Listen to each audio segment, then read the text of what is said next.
चलिए बेटा, आज हम वर्कशीट 22 करेंगे।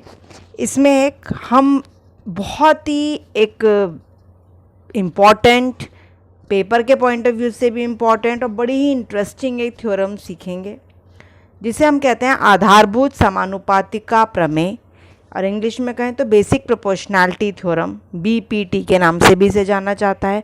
इसे थेल्स थ्योरम भी कहा जाता है। तो पेपर में कई बार ये क्वेश्चन इस तरीके से भी आ जाता है, स्टेट एंड प्रूव BPT या basic proportionality theorem, state and prove Thales theorem, यानी कि आपको कथन भी लिखना होता है और उसे प्रूफ भी करना होता है। इसीलिए आपको दोनों ही चीज़ें, कथन भी और प्रूफ भी, दोनों ही याद करने ज़रूरी हैं। यहाँ पर मैं हिंदी और इंग्लिश मीडियम दोनों में साथ साथ समझाऊंगी। आप उनकी स्टेटमेंट्स को भी अच्छे से याद करें, क्योंकि कई बार डायरेक्टली क्वेश्चन पूछ लिया जाता है जिसमें कि प्रमेय की जो कथन है वो हमें दिया नहीं जाता और हमें कथन लिखने के लिए भी कहा जाता है।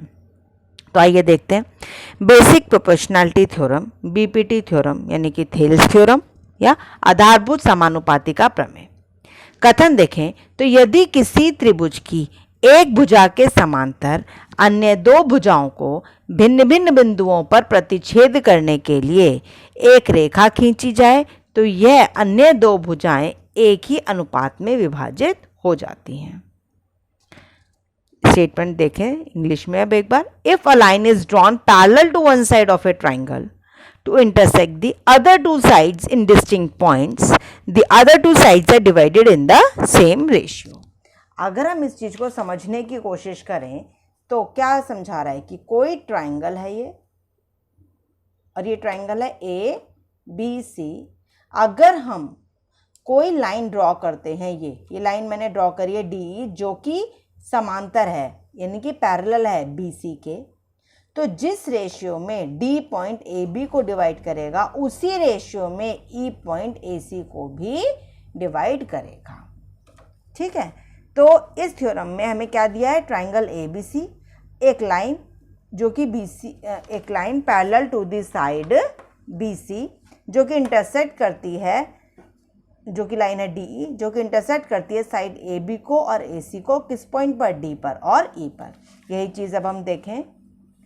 In a triangle ABC, a line parallel to side BC intersects the other two sides AB and AC at D and E respectively. यहाँ पर DE BC के समांतर है, साथ ही DE AB को D पर और AC को E पर काटता है।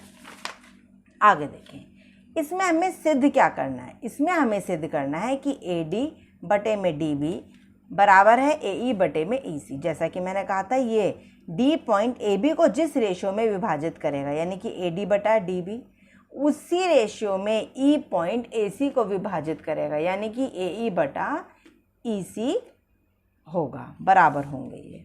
तो इस केस में हमें रचना करनी है।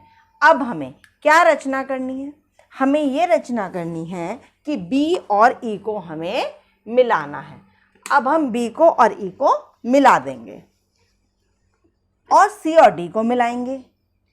D से एक लंब खींचेंगे DM जो AC पर होगा और E से लंब खींचेंगे EN जो कि AB पर होगा। देखते हैं किस तरह। इस तरह हमें ट्राइंगल ABC दिया हुआ था, DE BC के समांतर थी। हमने क्या रचना करी, जो रचना करी है वो मैंने पिंक कलर से अलग से दिखाई है कि D को C से मिलाया, B को E से मिलाया, D से एक लंब खींचा AC पर जिसका नाम है DM, E से हमने एक लंब यानी कि परपेंडिकुलर खींचा AB पर जिसका नाम है EN। यहाँ पर DM is perpendicular to AC and EN is perpendicular to AB and also we have joined BE and DC। इसके आगे देखिए, यानी कि पहले हमने क्या लिखी, स्टेटमेंट, उसके बाद क्या हमें दिया था यानी कि गिवन, उसके बाद हम लिखेंगे कि हमें प्रूव करना है यानी कि टू प्रूव, उसके बाद नेक्स्ट स्टेप की कंस्ट्रक्शन हमने क्या करी है। अगर ये थ्योरम आपकी 4 नंबर में आती है तो आप ये मान के चलिए आपका 2 नंबर का कार्यक्रम हो गया है। अब आते हैं प्रूफ, वो भी 2 नंबर में आता है। हाँ, कंस्ट्रक्शन तक का काम हमारा 2 नंबर का हो गया है। अब हम आते हैं प्रूफ पर। प्रूफ देखते हैं। चलिए, अब मैं इस फिगर को यहाँ रखती हूँ ऐसे। अब हम साथ साथ प्रूफ देखते हैं। पहले हम निकालेंगे त्रिभुज ADE का क्षेत्रफल। अब त्रिभुज ADE का क्षेत्रफल दो तरह से निकल सकता है। त्रिभुज, कोई भी त्रिभुज हो उसका क्षेत्रफल निकालने का सिंपल सा फॉर्मूला है half into base into height, यानी कि हाफ गुणा में आधार गुणा में ऊंचाई। अब जिधर आधार हम ये भी ले सकते हैं, ये भी ले सकते हैं, कोई सा भी आधार ले सकते हैं, ये भी ले सकते हैं। यहाँ पर ADE की बात हो रही है, मैंने आधार AD लिया, ठीक। तो क्या होगा, हाफ बेस, बेस मैंने क्या ले लिया, AD, तो ऊंचाई क्या होगी जो AD पर लंब है, यानी कि EN, ठीक, जैसा कि मैंने यहां लिया। अब दूसरी बार बताते हैं कि ये त्रिभुज है BDE, मुझे इसका भी क्षेत्रफल निकालना है। तो ये भी वही होगा, हाफ गुणा में आधार, यहाँ पर मैं आधार ले रही हूँ BD, तो ऊंचाई क्या होगी इस त्रिभुज पर जो लंब है, तो देखें तो ये लंब आ रहा है EN, इसको एक्सटेंड कर कर, ठीक है ना। अब आप देखें इस चीज़ को, कंफ्यूजन ना क्रिएट करें, ना होएं।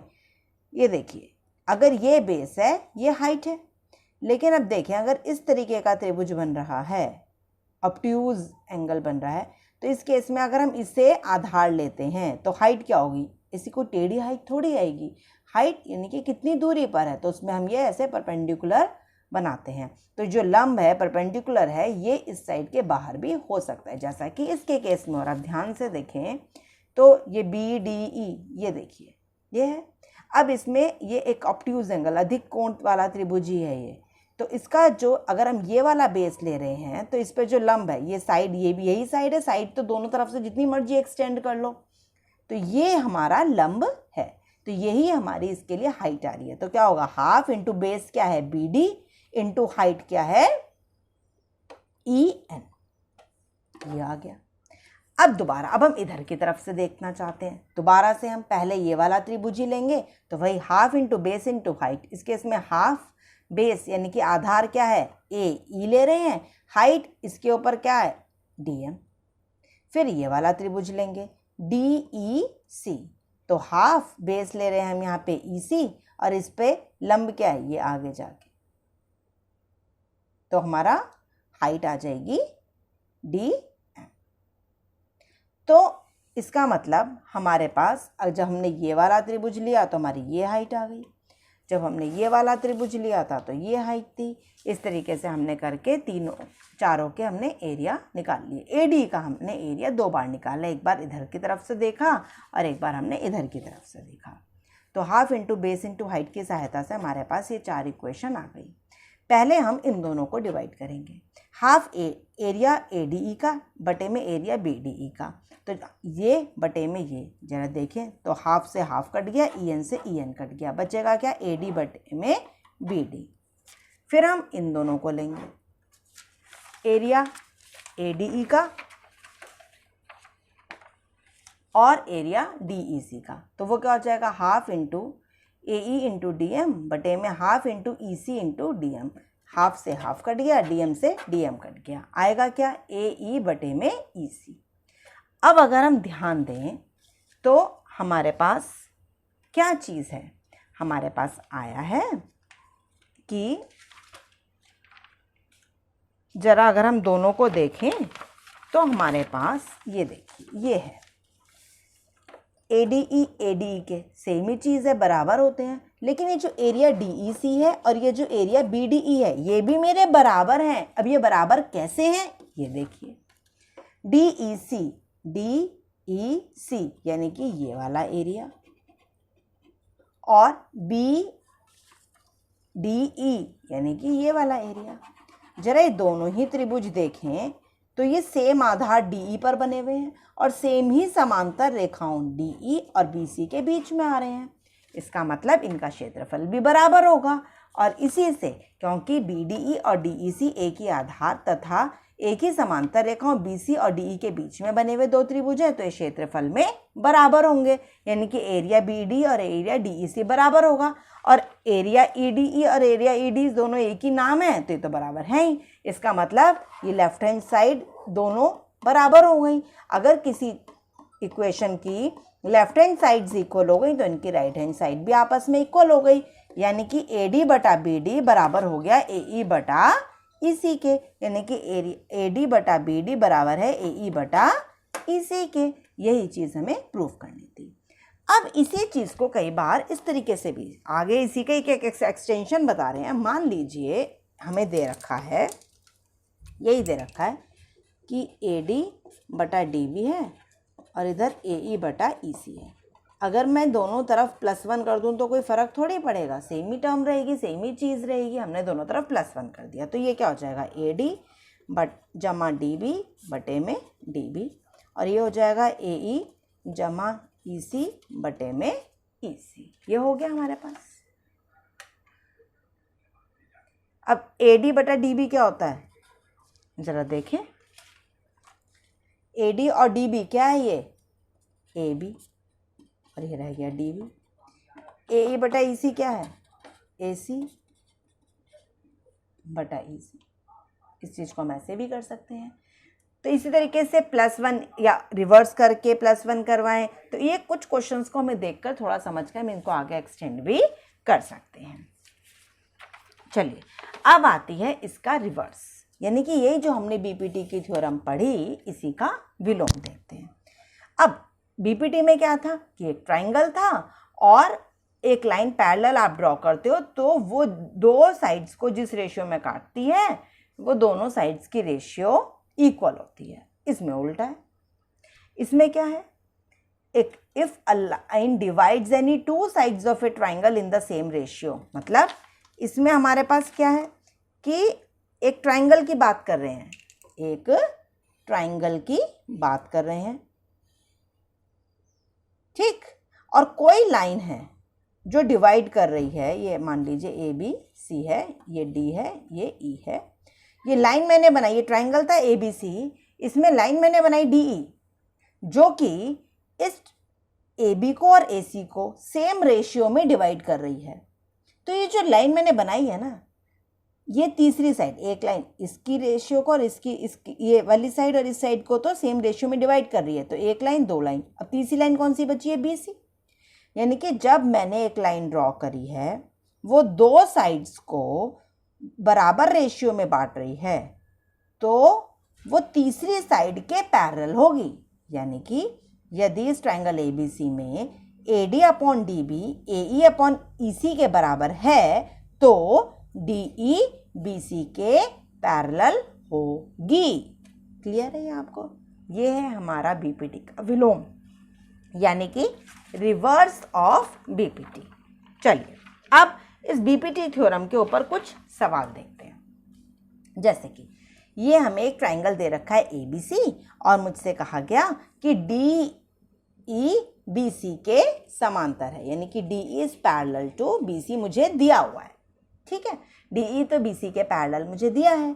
अब DE क्योंकि BC ट्राइंगल ABC है, DE is parallel to BC, then मैं सीधा कहूँगी बाय बीपीटी थ्योरम या फिर बीपीटी जो प्रमेय है उससे क्या आएगा, मेरा AD बटे में DB मेरा बराबर हो जाएगा AE बटे में EC के। क्लियर? अब AD है क्या, AD है क्या मेरा, AD है x और DB है 3x प्लस 4, AE है x प्लस 3 और EC है 3x प्लस 90। ठीक, यही दे रखा है मेरा। अब मैं क्या करूँगी, अब मैं क्रॉस मल्टीप्लिकेशन कर दूँगी। करिए, x into 3x plus 19 is equal to 3x plus 4 into x plus 3।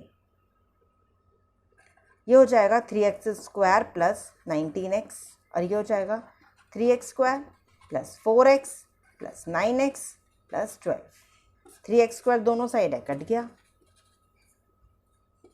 4x plus 9x is 13x plus 12। ये 13x इधर प्लस का इधर कूदेगा तो माइनस का होगा। 19x minus 13x is 6x, ये कट गया तो हमारा x आ गया 2। यही हमें निकालना था। आइए देखते हैं एक और क्वेश्चन। इस फिगर में भी DE हमें BC के पैरेलल दे रखा है क्योंकि ट्राइंगल ABC है, DE हमारा BC के पैरेलल है, तो बाय बीपीटी प्रमेय पूरी स्टेटमेंट आप बीपीटी थ्योरम की लिखेंगे अगर ये क्वेश्चन आपका आता है तो ज़्यादा नंबर में। और x अपॉन 7.2 हमारा इक्वल है 1.8 अपॉन में 5.4 के, क्योंकि मैं AD अपॉन में DB बराबर है AE बटे में EC के। उसके बाद ये वाला स्टेप कि AD है क्या x, DB है क्या 7.2, AE है क्या 1.8, EC क्या है 5.4। अब आप इसे सॉल्व करेंगे। 18 3 ज़ा तो x कितना हो जाएगा, ये ऊपर चला जाएगा 7.2 डिवाइडेड बाई 3, डिवाइड कर लीजिए 3 2 ज़ा 6, 3 4 ज़ा 12, तो ये आ गया x is equal to 2.4 centimetre. तो आप इसी तरीके के क्वेश्चंस की और प्रैक्टिस करते रहिए। Thank you.